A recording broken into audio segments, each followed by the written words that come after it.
Septuaginta adalah terjemahan Alkitab Ibrani, Tanakh, ke dalam bahasa Yunani yang dimulai pada abad ketiga sebelum Masehi di kota Alexandria, Mesir. Proses penerjemahan ini memiliki dampak yang signifikan, tidak hanya bagi komunitas Yahudi Helenistik, tetapi juga bagi sejarah agama Kristen dan Islam. Untuk memahami kaitan Septuaginta dengan Islam, kita perlu menelusuri sejarah pembentukannya, pengaruhnya dalam dunia Kristen, serta bagaimana tradisi ini dihubungkan dengan pandangan Islam terhadap kitab-kitab suci. Nama Septuaginta berasal dari bahasa Latin yang berarti 70, merujuk pada legenda bahwa 72 penerjemah Yahudi yang bekerja secara terpisah menghasilkan teks yang identik dalam proses penerjemahan Tanakh ke bahasa Yunani. Legenda ini dijelaskan dalam surat Aristeas, sebuah dokumen Yahudi yang menggambarkan Raja Mesir Ptolemaios kedua Filadelfos yang berkuasa antara tahun 285 hingga 246 sebelum Masehi, meminta agar Taurat diterjemahkan ke dalam bahasa Yunani agar dapat dimasukkan ke dalam perpustakaan besar Alexandria. Pada awalnya, Septuaginta hanya mencakup Taurat, 5 kitab pertama dari Alkitab, Kejadian, Keluaran, Imamat, Bilangan, dan Ulangan. Namun kemudian diterjemahkan juga kitab-kitab lainnya dalam Tanakh, termasuk kitab para nabi dan tulisan-tulisan lainnya. Terjemahan ini menjadi sangat penting bagi komunitas Yahudi diaspora di dunia Helenistik yang sudah tidak lagi berbicara bahasa Ibrani secara umum, tetapi menggunakan bahasa Yunani sebagai lingua franca. Septuaginta memiliki pengaruh besar terhadap munculnya kekristenan karena merupakan teks yang digunakan oleh komunitas Yahudi Helenistik, termasuk orang-orang Yahudi yang menjadi pengikut Nabi Isa di awal abad pertama Masehi. Dalam Perjanjian Baru, sebagian besar kutipan dari Tanakh berasal dari Septuaginta, bukan dari teks Ibrani asli. Hal ini menunjukkan bahwa komunitas Kristen perdana, termasuk para rasul, menggunakan Septuaginta sebagai teks otoritatif mereka. Ketika kekristenan berkembang di dunia Romawi, Septuaginta menjadi kitab suci bagi orang-orang Kristen yang tidak berbicara bahasa Ibrani. Oleh karena itu, dalam teologi Kristen, Septuaginta memiliki posisi penting dalam mendefinisikan bagaimana orang Kristen memandang hubungan mereka dengan agama Yahudi dan bagaimana mereka memahami nubuatan mesianis yang mereka yakini telah digenapi oleh Nabi Isa. Namun, pada abad-abad selanjutnya, komunitas Yahudi mulai menjauh dari Septuaginta, terutama karena perbedaan-perbedaan terjemahan yang ada dalam Septuaginta dibandingkan dengan teks Ibrani yang dianggap otoritatif oleh para rabi. Masoret atau para ahli Taurat Yahudi kemudian mengembangkan versi standar dari Alkitab Ibrani yang dikenal sebagai teks Masoretik yang berbeda dalam beberapa hal dari Septuaginta. Hubungan Islam dengan kitab-kitab terdahulu. Dalam Islam, terdapat pengakuan terhadap kitab-kitab suci sebelumnya yang diwahyukan kepada para nabi sebelum Muhammad, termasuk Taurat yang diturunkan kepada Musa, Zabur yang diberikan kepada Daud, dan Injil yang diwahyukan kepada Isa. Ayat-ayat dalam Al-Quran menyebutkan kitab-kitab ini sebagai bagian dari wahyu ilahi yang diberikan kepada umat manusia, tetapi Islam juga menegaskan bahwa teks-teks ini telah mengalami perubahan atau penyimpangan selama berabad-abad. Misalnya dalam Al-Quran disebutkan, sesungguhnya kami telah menurunkan kitab Taurat, di dalamnya ada petunjuk dan cahaya. Quran Surah Al-Ma'idah ayat 44. Septuaginta sebagai terjemahan Yunani dari Taurat dan kitab-kitab nabi lainnya dapat dilihat sebagai salah satu bentuk kitab-kitab terdahulu yang diakui dalam Islam. Meskipun dalam pandangan Islam, versi asli kitab-kitab tersebut telah mengalami distorsi seiring waktu. Distorsi teks, dan pengaruh teologi Islam. Menurut pandangan Islam, teks-teks suci Yahudi dan Kristen, termasuk Septuaginta, telah mengalami tahrif, distorsi atau penyimpangan, baik dalam bentuk perubahan teks maupun dalam penafsiran. Sebagian besar ulama Islam setuju bahwa kitab-kitab terdahulu pernah diwahyukan oleh Allah Subhanahu wa Ta'ala, tetapi manusia telah menambahkan atau mengurangi isi teks-teks tersebut. Al-Quran menyebutkan, maka celakalah orang-orang yang menulis Alkitab dengan tangan mereka sendiri. Lalu mereka berkata, ini dari Allah Subhanahu wa Ta'ala, untuk menjualnya dengan harga murah. Quran Surah Al-Baqarah ayat 79. Dalam konteks ini, Septuaginta dianggap sebagai salah satu bentuk distorsi atau penyimpangan karena merupakan hasil terjemahan manusia yang mungkin tidak seakurat teks wahyu asli yang diturunkan kepada Musa dan nabi-nabi lainnya. Al-Quran sebagai penutup wahyu. Dalam Islam, Al-Quran dianggap sebagai penutup wahyu yang memperbaiki dan meluruskan distorsi yang ada dalam kitab-kitab sebelumnya. Meskipun ada pengakuan terhadap kitab-kitab seperti Taurat dan Injil, umat Islam percaya bahwa Al-Quran merupakan versi final dan otentik dari wahyu Allah Subhanahu wa Ta'ala, tidak akan berubah atau terdistorsi. Dan kami turunkan kepadamu kitab Al-Quran dengan membawa kebenaran yang membenarkan apa yang sebelumnya, yaitu kitab-kitab yang diturunkan sebelumnya, dan batu ujian terhadap kitab-kitab yang lain.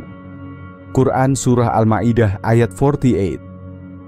Dalam konteks ini, peran Septuaginta dalam sejarah Yahudi dan Kristen diakui, tetapi Islam menganggap Al-Quran sebagai kitab yang membetulkan kesalahan-kesalahan yang mungkin terjadi dalam teks-teks terdahulu, termasuk kemungkinan distorsi dalam Septuaginta. Dalam tradisi Yahudi, teks Masoretik dianggap sebagai versi otoritatif dari Taurat dan kitab-kitab Nabi, meskipun Septuaginta terus diakui dalam tradisi Kristen, terutama dalam Gereja Ortodoks Timur. Bagi umat Kristen, Septuaginta memiliki makna penting dalam memahami nubuatan mesianis yang mereka yakini telah digenapi oleh Nabi Isa Kristus. Dalam Islam, Taurat, dan kitab-kitab lainnya dianggap sebagai wahyu yang benar pada awalnya, tetapi kemudian mengalami perubahan. Pandangan ini menciptakan jarak teologis antara Islam dan teks-teks Yahudi Kristen. Al-Quran tidak menyebut Septuaginta secara langsung, tetapi pandangan umum mengenai kitab-kitab terdahulu dapat diterapkan pada semua bentuk terjemahan atau teks yang tidak lagi mencerminkan wahyu asli. Septuaginta adalah terjemahan Alkitab Ibrani ke dalam bahasa Yunani yang disusun oleh orang Yahudi di Alexandria pada abad ke-3 hingga ke-2 sebelum Masehi. Terjemahan ini penting dalam sejarah agama Yahudi dan Kristen karena digunakan secara luas oleh komunitas Yahudi diaspora dan kemudian oleh gereja Kristen awal, terutama di wilayah berbahasa Yunani. Namun, dalam konteks Islam, Septuaginta tidak memiliki peran yang besar karena Islam merujuk pada kitab suci lain, yaitu Al-Quran. Al-Quran diyakini oleh umat Islam sebagai wahyu terakhir yang diturunkan langsung dari Allah Subhanahu wa Ta'ala melalui Nabi Muhammad dan bukan merupakan terjemahan atau versi dari kitab-kitab sebelumnya. Namun Al-Quran juga menyebutkan beberapa kitab terdahulu seperti Taurat, Zabur, dan Injil yang dianggap sebagai bagian dari tradisi wahyu Tuhan sebelum Al-Quran. Islam percaya bahwa teks-teks ini, termasuk Taurat dan Injil, telah mengalami penyimpangan atau perubahan dari bentuk aslinya. Konsep kesesatan atau penyimpangan teks ini lebih berkaitan dengan pandangan Islam terhadap kitab-kitab sebelum Al-Quran. Umat Islam umumnya meyakini bahwa kitab-kitab seperti Taurat dan Injil yang diidentifikasi dengan kitab-kitab dalam tradisi Yahudi dan Kristen tidak lagi sepenuhnya otentik atau murni karena telah diubah oleh manusia. Ini juga berlaku bagi Septuaginta, yang oleh umat Islam dianggap sebagai salah satu bentuk terjemahan dari teks asli yang telah diubah. Namun, perlu dicatat bahwa Al-Quran tidak menyebutkan Septuaginta secara spesifik, dan argumen tentang kesesatan Septuaginta lebih merupakan bagian dari pandangan Islam yang lebih luas mengenai perubahan teks kitab-kitab suci terdahulu daripada tentang Septuaginta secara khusus. Al-Quran menyatakan bahwa pesan para nabi sebelumnya telah diselewengkan atau disalahpahami oleh beberapa komunitas, dan inilah salah satu alasan diutusnya Nabi Muhammad sebagai pembawa wahyu yang terakhir dan paling otoritatif. Jadi, dalam pandangan Islam, konsep kesesatan lebih berkaitan dengan klaim bahwa teks-teks kitab suci Yahudi dan Kristen, termasuk Septuaginta, tidak lagi murni sebagaimana wahyu aslinya. Dalam perspektif Islam, Alkitab dan teks-teks yang berkaitan dengannya, termasuk Septuaginta, seringkali dipandang sebagai kitab-kitab yang telah mengalami distorsi atau perubahan dari pesan asli yang diwahyukan Allah Subhanahu wa Ta'ala kepada para nabinya. Berikut adalah gambaran sejarah pandangan Islam terhadap Septuaginta, khususnya terkait konsep kesesatan atau distorsi yang dikaitkan dengan teks-teks tersebut. Septuaginta adalah terjemahan Perjanjian Lama Ibrani ke dalam bahasa Yunani yang dibuat pada abad ke-3 sebelum Masehi. Proyek ini diprakarsai oleh komunitas Yahudi di Alexandria Mesir, yang berbicara bahasa Yunani dan membutuhkan teks suci dalam bahasa yang mereka pahami. Septuaginta awalnya diterjemahkan untuk kitab-kitab Taurat, 5 kitab Musa, dan kemudian diperluas mencakup seluruh Perjanjian Lama. Sandal. Pandangan Islam terhadap kitab-kitab sebelum Al-Quran. Dalam Islam diyakini bahwa Allah Subhanahu wa Ta'ala telah menurunkan wahyu kepada umat manusia melalui nabi-nabi sebelumnya.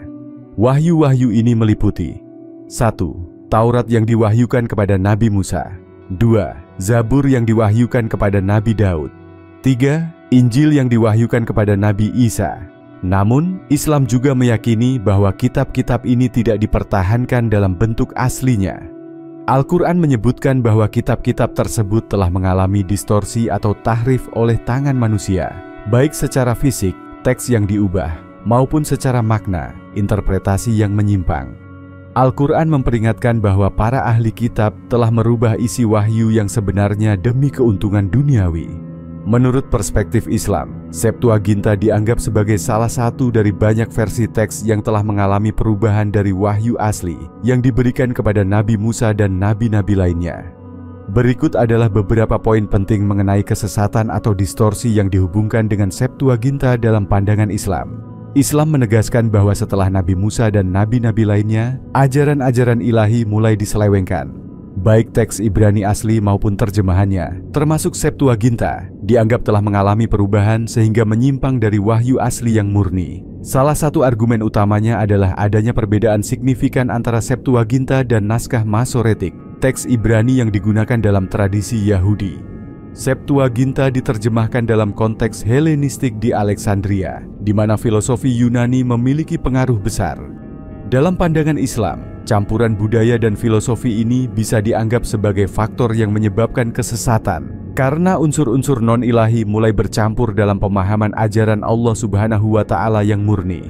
Filosofi dan pengaruh budaya tersebut dinilai mengaburkan makna wahyu asli. Al-Quran menekankan bahwa wahyu Allah Subhanahu wa Ta'ala adalah konsisten dan sempurna. Namun, Septuaginta bersama dengan versi lain dari Alkitab dianggap mengandung kontradiksi dan perbedaan yang mengindikasikan adanya intervensi manusia. Dalam hal ini, Muslim percaya bahwa jika teks Septuaginta tetap murni, seharusnya tidak ada pertentangan di dalamnya, terutama dalam hal ajaran tentang ketuhanan. Menurut Islam, salah satu alasan penting diutusnya Nabi Muhammad SAW dan diturunkannya Al-Quran adalah untuk memperbaiki kesalahan dan penyimpangan yang telah terjadi dalam kitab-kitab sebelumnya, termasuk Taurat, Zabur, dan Injil. Al-Quran dianggap sebagai kitab yang sempurna dan tidak mengalami distorsi, sehingga menjadi rujukan utama umat Islam dalam memahami wahyu Allah Subhanahu wa Ta'ala yang murni. Berdasarkan pandangan Islam, Septuaginta merupakan salah satu versi dari teks wahyu yang telah mengalami perubahan dan distorsi dari pesan asli yang diwahyukan kepada para nabi. Septuaginta, yang diterjemahkan dalam konteks pengaruh budaya Yunani, dinilai membawa unsur-unsur yang menyimpang dari ajaran tauhid murni yang dibawa oleh para nabi. Distorsi teks ini dianggap sebagai bagian dari bukti penting mengapa Al-Quran diperlukan sebagai wahyu terakhir yang memperbaiki dan meluruskan kesalahan-kesalahan tersebut. Septuaginta, yang merupakan terjemahan Alkitab Ibrani ke dalam bahasa Yunani kuno, memiliki tempat khusus dalam sejarah teks agama. Dari perspektif Islam, diskusi tentang Septuaginta atau teks-teks lain dari tradisi Yahudi Kristen seringkali berpusat pada konsep tahrif atau distorsi, di mana para ulama dan ilmuwan Muslim menganggap beberapa bagian kitab-kitab ini telah diubah atau diselewengkan dari wahyu aslinya. Namun, pernyataan ini umumnya bukan fokus spesifik hanya pada Septuaginta, tetapi lebih kepada kitab-kitab suci Yahudi dan Kristen secara keseluruhan, termasuk Torah dan Injil. Berikut adalah beberapa pandangan utama dalam tradisi Islam mengenai sejarah perubahan teks dalam kitab suci Yahudi dan Kristen yang mencakup pandangan terhadap Septuaginta secara tidak langsung. Al-Quran menyebut adanya distorsi atau perubahan dalam kitab-kitab sebelumnya, baik secara lafz, tekstual, maupun makna, interpretasi. Misalnya dalam surat Al-Baqarah 275, Allah Subhanahu wa Ta'ala menyebut sebagian Bani Israel yang merubah kalimat-kalimat Allah Subhanahu wa Ta'ala setelah mereka mengetahuinya. Para ulama klasik dan modern menggunakan ayat ini dan beberapa ayat lain sebagai bukti bahwa teks asli kitab suci Yahudi Kristen tidak sepenuhnya terjaga dan beberapa telah berubah dari bentuk wahyu aslinya. Beberapa ulama besar Islam seperti Ibnu Hazm dan Al-Qurtubi menulis secara rinci tentang distorsi yang mereka yakini terjadi dalam kitab-kitab Yahudi dan Kristen. Mereka mengutip perbedaan versi teks dalam Alkitab sebagai bukti adanya penyelewengan. Septuaginta sebagai salah satu terjemahan dari teks asli Ibrani ke dalam Yunani, meskipun penting dalam sejarah Yahudi dan Kristen, dipandang oleh sebagian ulama sebagai salah satu bukti dari proses perubahan atau modifikasi teks, terutama karena adanya perbedaan dengan teks Ibrani yang berkembang di kalangan Yahudi. Dalam studi teks, beberapa ilmuwan Muslim modern yang terlibat dalam studi komparatif agama menyelidiki sejarah Septuaginta secara lebih akademis dengan menekankan bagaimana proses terjemahan itu sendiri dapat menimbulkan variasi dalam makna dan tafsiran. Ilmuwan seperti Muhammad Hamidullah telah membahas teks-teks ini dengan pendekatan yang lebih seimbang, meskipun tetap mengakui adanya perbedaan besar antara teks-teks ini dan wahyu Al-Quran. Para ulama juga mengakui bahwa penerjemahan Septuaginta ke dalam bahasa Yunani menandai pengaruh budaya Yunani Romawi dalam tradisi Yahudi Kristen. Pengaruh ini seringkali dilihat sebagai potensi distorsi filosofis atau teologis, terutama dalam pengaruh Helenisme terhadap pemahaman teologis yang berkembang di kalangan Kristen awal. Dalam pandangan ulama, percampuran budaya ini bisa menjadi salah satu faktor yang mengubah keaslian wahyu dari Tuhan. Selain Septuaginta, ada teks lain yang menjadi perdebatan, seperti teks Masoret, Masoretic Text, yang digunakan oleh komunitas Yahudi. Para ulama Muslim sering membandingkan teks ini dengan Al-Quran sebagai wahyu yang tetap terjaga. Perbedaan yang ditemukan antara Septuaginta, Masoret, dan Alkitab lainnya menjadi bukti lebih lanjut bagi mereka mengenai adanya distorsi dan modifikasi dalam penyampaian wahyu sebelum Al-Quran. Secara umum, pandangan ilmuwan Muslim dan ulama mengenai Septuaginta adalah bagian dari pandangan lebih luas tentang kitab-kitab terdahulu yang diyakini telah mengalami tahrif. Septuaginta dilihat sebagai salah satu hasil dari proses yang menyebabkan penyimpangan wahyu asli yang diturunkan kepada Nabi Musa dan nabi-nabi lainnya. Wahyu ini, menurut Islam, telah sepenuhnya direvisi dan disempurnakan dalam Al-Quran yang dijaga keasliannya oleh Allah Subhanahu wa Ta'ala. Secara keseluruhan, dalam perspektif Islam, meskipun Septuaginta memiliki nilai sejarah, ia dianggap sebagai bagian dari bukti perubahan dan modifikasi yang terjadi pada wahyu Tuhan sebelum Al-Quran diturunkan.